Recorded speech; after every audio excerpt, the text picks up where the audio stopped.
విశాఖపట్నం విమానాశ్రయానికి చేరుకున్న శ్రీ ప్రధాని నరేంద్ర మోదీ గారికి రాష్ట్ర గవర్నర్ మరియు ముఖ్యమంత్రి మరియు ఉప ముఖ్యమంత్రి ఘనస్వాగతం పలికారు. అనంతరం రోడ్ షోలో పాల్గొన్న ప్రధాని మోదీ గారికి, ముఖ్యమంత్రి చంద్రబాబు నాయుడు గారికి మరియు ఉప ముఖ్యమంత్రి పవన్ కళ్యాణ్ గారికి విశాఖపట్నం స్థానికులు పోలు వర్షంతో ఘనస్వాగతం పలికారు. అనంతరం రోడ్ షోలో పాల్గొన్న ప్రధాని మోదీ గారికి మరియు ముఖ్యమంత్రి చంద్రబాబు నాయుడు గారు మరియు ఉప ముఖ్యమంత్రి శ్రీ పవన్ కళ్యాణ్ గారికి విశాఖపట్నం స్థానికులు పోలు వర్షంతో ఘనస్వాగతం పలికారు.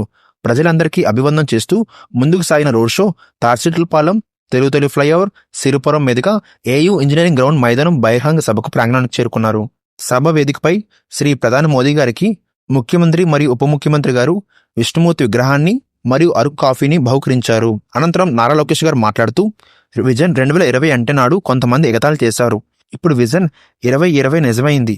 ఇప్పుడు చంద్రబాబు గారు స్వర్ణ ఆంధ్రప్రదేశ్ కోసం 2047 విజన్తో మనం ముందుకు వచ్చారు. గత ప్రభుత్వం అసమర్థ పాలన వల్ల రాష్ట్రం వెంటిలేటర్ పైకి వెళ్ళిపోయింది. ప్రతి నెల 4,000 కోట్ల లోటుతో రాష్ట్రం నడుస్తుంది. వెంటిలేటర్ పై ఉన్న రాష్ట్రానికి ప్రధాని మోదీ గారు ఆక్సిజన్ అందించారన్నారు. ఆ తర్వాత ఆంధ్రప్రదేశ్ ముఖ్యమంత్రి శ్రీ నారా చంద్రబాబు నాయుడు గారు మాట్లాడుతూ, ఈ రోజు మన రాష్ట్ర చరిత్రలో మిగిలిపోయే రోజు. ప్రధాని చేతుల మీదుగా 2 లక్షల కోట్ల ప్రాజెక్టులకు ప్రారంభోత్సవాలు శంకుస్థాపన చేశాము. విశాఖ ప్రజల చిరకాల కోరిక విశాఖ రైల్వే జోన్ పనులు ప్రారంభమయ్యాయి అన్నారు. ఆ తర్వాత ప్రధాని మోదీ గారు ఆంధ్రప్రదేశ్ రాష్ట్రానికి సంబంధించిన వర్చువల్ గా 2.8 లక్షల కోట్ల విలువైన పలు ప్రాజెక్టులకు ప్రధాని మోదీ గారు శంకుస్థాపన చేశారు. ఆ తర్వాత ఉప ముఖ్యమంత్రి, ప్రజానాయకుడు, జనసేన పార్టీ అధ్యక్షుడు శ్రీ పవన్ కళ్యాణ్ గారు మాట్లాడుతూ, దేశాన్ని అభివృద్ధి పదంలో నడిపిస్తూ భారతదేశాన్ని ప్రపంచంలో 3వ బలమైన ఆర్థిక వ్యవస్థగా తీర్చిదిద్దేలా నడిపిస్తున్న ప్రియతమ ప్రధాని శ్రీ నరేంద్ర మోదీ గారికి నా తరపున 5 కోట్ల ఆంధ్రప్రదేశ్ ప్రజల తరపున నమస్కారాలు. అభివృద్ధికి ఆస్కారం లేని ఆంధ్రప్రదేశ్ నుంచి అభివృద్ధి పుష్కలంగా ఆంధ్రప్రదేశ్గా తీర్చిదిద్దేలా మేమంతా కష్టపడి పనిచేస్తున్నాము. సుమారు 7.5 లక్షల మందికి ఉపాధి కల్పించేలా మార్గాన్ని గౌరవ ప్రధాని శ్రీ నరేంద్ర మోదీ గారి సహకారంతో తీసుకొచ్చాము. రాష్ట్ర అభివృద్ధికి రేంబళ్ళు కష్టపడుతున్నాము.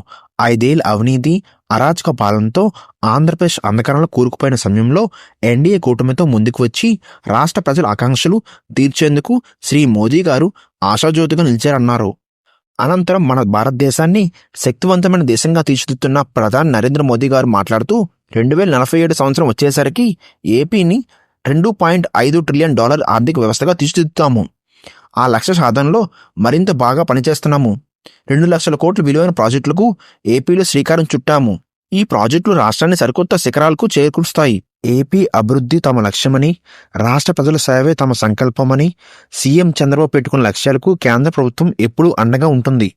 ఏపీ అభివృద్ధికి తమ ప్రభుత్వం ప్రాధాన్యత ఇస్తుంది. రాష్ట్ర ప్రజల ఆశలు, ఆశయాలు సాధనకు మద్దతుగా నిలుస్తాం. భవిష్యత్తులో ఏపీ ఐటీ హబ్గా మారుతుందని పేర్కొన్నారు.